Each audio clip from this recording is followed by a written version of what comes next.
Last summer, I started having some lymph nodes swell up in different parts of my body.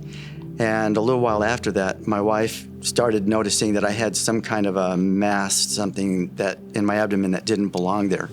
2 days before Thanksgiving, I saw my doctor, and the day after that visit, the doctor's office called me and said I was supposed to go to the ER right away because my white blood cell count was 550,000.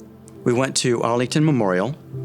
The first doctor who came in did his initial stuff, what he was supposed to do. A little while later, the oncologist comes in. He says, I have never seen a white blood cell count that high, and your diagnosis is leukemia. When Brian was in the hospital, the first hospital, I asked God, what is going on? And he said, this is all for my glory. So when they said that he had a possible deep vein thrombosis, or a DVT, which means a blood clot really deep in one of the veins, that was a little concerning, because if it spreads, if it breaks off and spreads, it can go to the heart or the lungs and cause trouble breathing, or it can go to the brain and cause a stroke.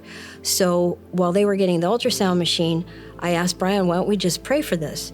And then 7 minutes later, took a picture of his arm being totally healed. So then also, when Brian had the bone marrow biopsy, when we saw his oncologist a few days later, he gave us a report that 2 of his DNA markers showed an unfavorable prognosis, which meant that the cancer could be worse than what they had told us. So when we got home, we prayed that God would change his DNA.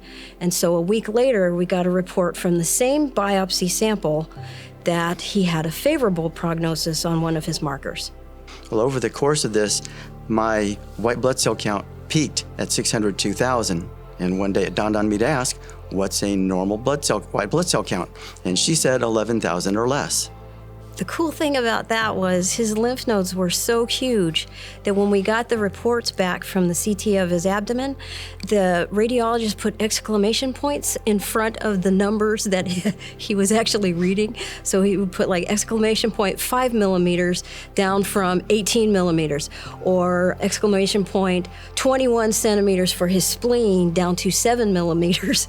And so it's just amazing to see what kind of miracles God was doing. God is good all the time. And all the time, God is good.